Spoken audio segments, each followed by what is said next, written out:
मनुष्य होने से बड़ा कोई लक्ष्य नहीं। जो संघर्ष नहीं करते वो जीत नहीं पाते। संघर्ष जितना कठिन होता है, विजय उतनी ही शानदार और गौरवशाली होती है। वैसे तो सब इंसान एक जैसे ही जन्मते हैं, पर उनमें से चंद लोग ही प्रेरणा का स्रोत हो पाते हैं।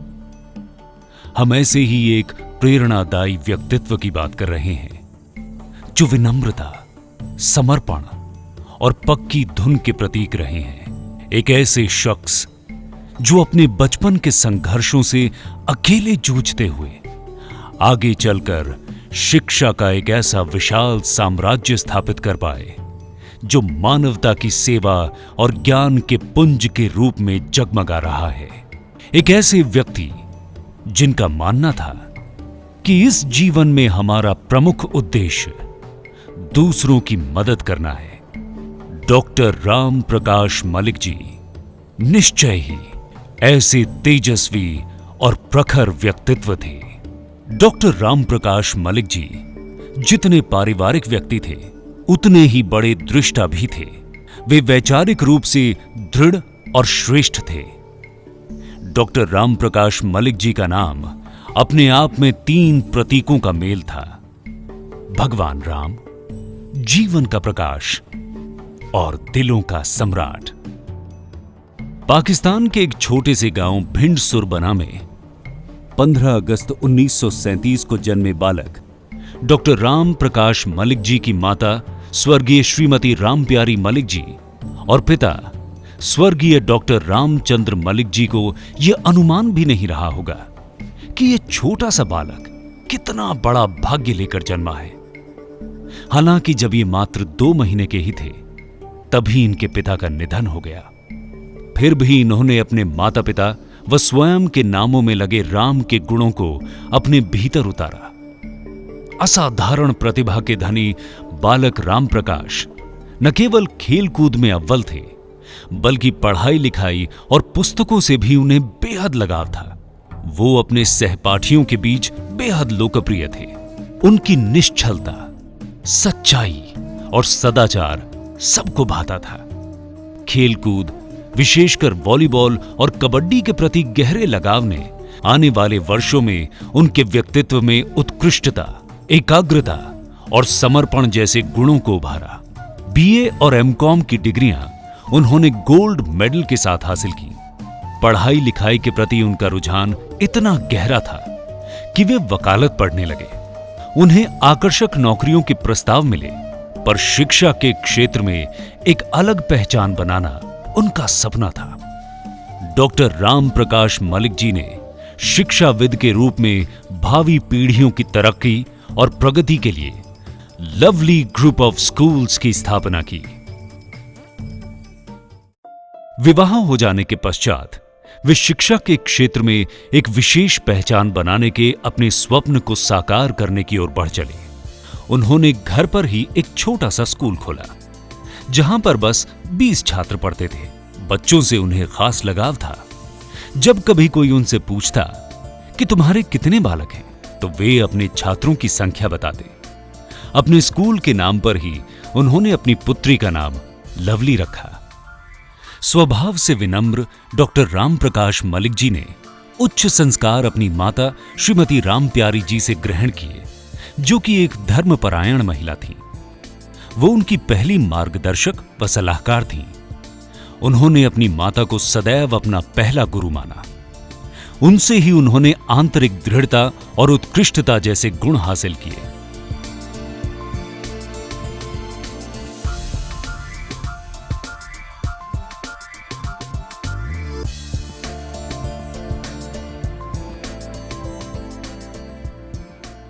माता के मार्गदर्शन में ही उन्होंने जीवन के अनेक महत्वपूर्ण पाठ पढ़े।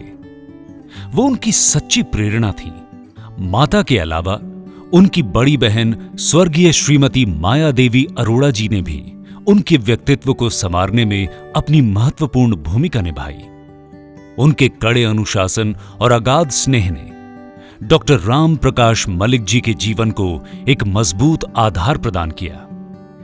इनके अलावा उनकी आध्यात्मिक गुरु मां गुरुप्रिया पुरी जी ने उनके आध्यात्मिक जीवन का मार्ग प्रशस्त किया। उनका मार्गदर्शन व शिक्षाएं हमेशा उनके साथ रहीं। डॉक्टर श्रीमती सुमन मलिक ने जीवन संगिनी के रूप में उनके जीवन में प्रवेश किया। उनकी पत्नी डॉक्टर श्रीमती सुमन मलिक ने जीवन के हर अच्छे बुरे समय में उनका साथ दिया। मृदुभाषी और सदा प्रसन्न रहने वाली श्रीमती मलिक ने ऊंचे आदर्शों और जीवन मूल्यों के साथ अपने परिवार की देखरेख की और अपने स्नेह से सबको एकता के सूत्र में बांधे रखा। मलिक दंपत्ति ने अपनी तीनों संतानों को शिक्षा और पारिवारिक संस्कार देने में बड़ी निष्ठा और समर्पण का परिचय दिया। डॉक्टर श्रीमती मलिक ने कठिन समय में सच्चे मित्र, साथी और मार्गदर्शक के रूप में पति का साथ दिया। सबको भरपूर स्नेह देने वाले डॉक्टर राम प्रकाश मलिक जी एक पारिवारिक व्यक्ति थे। डॉक्टर राम प्रकाश मलिक जी अपने जीवन की सफलताओं का श्रेय इन्हीं चारों महिलाओं को देते हैं। डॉक्टर राम प्रकाश मलिक जी के दोनों सुपुत्र डॉक्टर मनोज मलिक व डॉक्टर इंदर मलिक मानते हैं कि उन्हें पिता के रूप में गुरु मिल गए थे। उनके मार्गदर्शन में दोनों ने अच्छे संस्कार पाए और समाज में प्रतिष्ठा भी हासिल की। डॉक्टर राम प्रकाश मलिक जी ने अपनी पुत्र वधुओं डॉक्टर भावना मलिक और डॉक्टर महिमा मलिक को अपनी बेटियों की तरह स्नेह दिया। इनकी पुत्र वधुओं ने शिक्षा के क्षेत्र में डॉक्टर राम प्रकाश मलिक को सतत अपना योगदान प्रदान किया। जैसे तारों में एक चांद होता है, मेरे हिसाब से तो वो वही थे। बहुत सारी क्वालिटीज़ थे जो मैंने सबसे इम्पोर्टेंट सीखा। वो सीखा कि किसी चीज़ से डरने की ज़रूरत नहीं है और जो आपने काम करना है उसको पूरा 100% डाल के आप करिए। मतलब मैंने यही सोच, जो भी मैंने जब भी देखा, अगर उनकी एक कमिटमेंट अगर उन्होंने कर दिया कोई काम, तो फिर चाहे कुछ भी हो जाए वो काम हमेशा वो करते ही थे। श्रीमती दिव्या एवं श्री राजेंद्र अरोड़ा जी, श्रीमती पूनम एवं श्री अशोक अरोड़ा जी, श्रीमती सुनीता एवं श्री सुरेंद्र ढींगरा जी, श्रीमती सुनीता एवं श्री किशन अरोड़ा जी ने भी उनसे पितृतुल्य प्रेम पाया। डॉक्टर राम प्रकाश मलिक जी का आशीर्वाद एवं मार्गदर्शन सभी को जीवन भर मिलता रहा। डॉक्टर राम प्रकाश मलिक जी के बचपन के साथी श्री अमृतलाल चुग जी, श्री HC मक्कड़ जी, श्री RN सेठी जी एवं श्री निझावन जी जीवन भर उनके साथ जुड़े रहे और उनसे भाई समान स्नेह पाते रहे। डॉक्टर राम प्रकाश मलिक जी राजेश मलिक और गुलशन मलिक को पुत्रवत स्नेह देते थे। वे उनके लिए पिता समान थे। उनको श्रीमती कृष्णा धवन और उनके पति श्री बलदेव धवन का सहयोग भी बराबर मिलता रहा। इन दोनों ने परिवार के आदर्शों को भली भांति सहेजा है। उनकी पुत्री ज्योत्सना का विवाह श्री अनूप मनोचा के साथ हुआ, जो कि इस परिवार के लिए एक खुशी का अवसर था। दामाद के रूप में उन्हें पुत्र की तरह एक मजबूत स्तंभ मिल गया था। मनोचा दंपत्ति की जोड़ी मानो एक दूजे के लिए बनी थी। उनके परिचय में जितने लोग थे, सभी के लिए डॉक्टर राम प्रकाश मलिक जी के दिल में खास जगह थी। पूरा परिवार एक ऑर्केस्ट्रा के अलग अलग साजों की तरह है। अनोखी प्रतिभा वाले डॉक्टर राम प्रकाश मलिक जी में नेतृत्व व उद्यमशीलता जन्म से ही थी। वे बहुत विनम्र, दयालु और निस्वार्थता की प्रतिमूर्ति थे। दूसरों की सहायता करना उनका स्वभाव था। वे सामाजिक क्षेत्र में भी बहुत सक्रिय रहते थे। उन्होंने मानव प्रेम के लिए अपना पूरा जीवन लगा दिया। वे दिल से सच्चे समाज सेवी और परोपकारी थे। जो भी कभी उनके पास मदद के लिए आया, वो निराश नहीं लौटा। कारगिल युद्ध के बाद सैनिकों की सहायता के लिए उन्होंने अच्छी खासी रकम इकट्ठा की। सामाजिक क्षेत्र में अपना योगदान देने में वे सदैव आगे रहते थे। उनका दृढ़ विश्वास था कि यदि हम अपने अहंकार से मुक्त हो जाएं, तो अपने सामाजिक व पारिवारिक दायित्वों का कुशलता से निर्वहन कर सकते हैं। वे बेहद प्रतिष्ठित व आत्मविश्वास से भरपूर व्यक्ति थे। प्रख्यात अंतर्राष्ट्रीय प्रतिनिधि मंडलों और विशिष्ट लोगों के साथ वे ऐसे सहजता से घुल मिल जाते थे मानो वे अपने परिवार में हों। उन्होंने महान वैज्ञानिक व शोधार्थी तथा भारत के 11वें राष्ट्रपति डॉक्टर अब्दुल कलाम जी के साथ अपने स्कूली बच्चों का एक संवाद भी आयोजित किया था। इन दोनों शख्सियतों में एक बात समान थी, शिक्षा व बच्चों के प्रति प्रेम।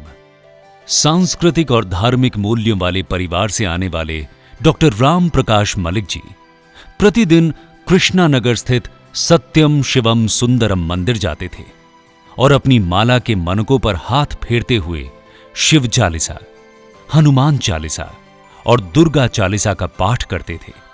खुले मैदान में सुबह की सैर और योग उन्हें शांति और एकाग्रता प्रदान करता था।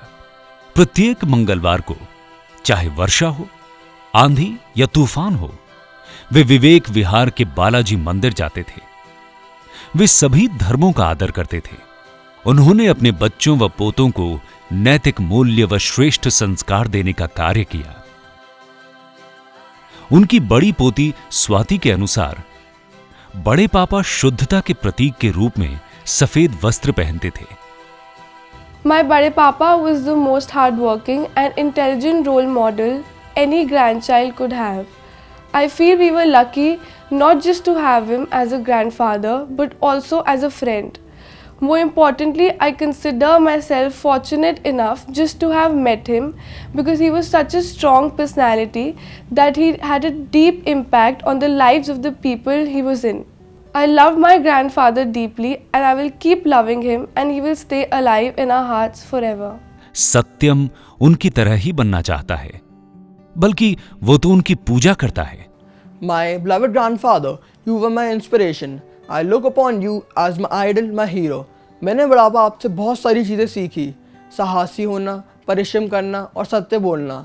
आप बुढ़ापा मेरी हर इच्छा पूरी करते थे। मुझे अभी भी याद है, आप मुझे रोज़ रात को मंदिर लेके जाते थे और मुझे आइसक्रीम खिलाते थे। बुढ़ापा, you were, you are and you will always be with me in my heart. I love you बुढ़ापा and I will miss you. Shivam और पीयूष उन्हें अपना अनुकरणीय मानते हैं। सब उनको राम प्रकाश मलिक के नाम से जानते थे, लेकिन मैं उन्हें बड़े पापा के नाम से जानता था, क्योंकि वो हमसे एज में तो बड़े थे ही, बट रिस्पेक्ट, माइंड इन सब में ही बड़े थे और पापा की तरह हमारी केयर करते थे। उनकी एक बात बहुत अच्छी थी, वो किसी भी पर्सन, किसी भी चीज़ का भेदभाव नहीं करते थे, चाहे वो अमीर हो या गरीब हो। वो बस ये देखते थे कि उस पर्सन का बिहेवियर कैसा है, उसका स्वभाव कैसा है। मेरे बड़े पापा मेरी इंस्पिरेशन थे, मेरे रोल मॉडल थे, मेरे मार्गदर्शक थे, मेरे सब कुछ थे। मैंने उनसे सीखा है कि हमें अपने सपनों के पीछे कैसे भागना चाहिए और उन्हें पाने की तमन्ना कैसे रखनी चाहिए। जो भी उनके पास आता था कभी खाली हाथ नहीं जाता था। एक प्यारे दादाजी के रूप में डॉक्टर राम प्रकाश मलिक जी ने अपना बहुत समय अपने पोतों के साथ हंसते खेलते और उन्हें कहानियां सुनाते बिताया है। यही बच्चे उनकी कमजोरी भी थे और ताकत भी। सत्यम के शब्दों में वे अपने आप में एक संस्थान थे। सच है, उन्होंने अपनी दृढ़ता और प्रतिभा से सभी के जीवन को प्रभावित किया। कहते हैं, एक पिता 100 शिक्षकों से बढ़कर होता है। उनके छोटे बेटे डॉक्टर इंदर मलिक अपने पिता के 3 शब्दों को याद करते हुए दोहराते हैं, कुछ भी असंभव नहीं है। उनके एक तो बहुत मेहनती थे और दूसरी उनकी विजन बहुत बड़ी थी। वो लाइफ में बहुत कुछ करना चाहते थे, अपनी फैमिली के लिए, अपने बच्चों के लिए, समाज के लिए। जो उन्होंने किया, उनसे मैंने बहुत कुछ सीखा है। उन्होंने सबको कुछ ना कुछ सिखाया है। जैसे कि वो एक कर्म योगी थे, पूरी लाइफ काम करते रहे। डॉक्टर राम प्रकाश मलिक जी के कमरे में दीवार पर टंगे पोस्टर पर लिखा है, कम बोलो, धीरे बोलो, मीठा बोलो। डॉक्टर राम प्रकाश मलिक जी ने जीवन भर बड़े ही अथक परिश्रम से तिनका तिनका जोड़कर एक विशाल नीड़ का निर्माण किया है। इस नीड़ में आश्रय लेने वाले हम सभी बच्चे, परिवार, शिक्षक, मित्र, साथी सहकर्मी और कर्मचारी अपने मन और हृदय से आज ये संकल्प करें कि डॉक्टर राम प्रकाश मलिक जी द्वारा जलाई गई ज्ञान की अलख को हम सभी दूर तक ले जाएंगे और एक ऐसा प्रकाश फैलाएंगे जो समाज में फैले शिक्षा के अंधेरे को दूर कर सके। लौकिक जीवन भरमाता है, दुख देता है और गुजर जाता है, पर जैसा कि गीता में लिखा है, आत्मा एक शरीर को छोड़कर दूसरा शरीर धारण करती है। शस्त्र इसे काट नहीं सकता, अग्नि इसे जला नहीं सकती, जल इसे गला नहीं सकता, वायु इसे सुखा नहीं सकती। ऐसी आत्माओं की कीर्ति समय पर अपनी गहरी छाप छोड़ जाती है, जिसे आसानी से मिटाया नहीं जा सकता।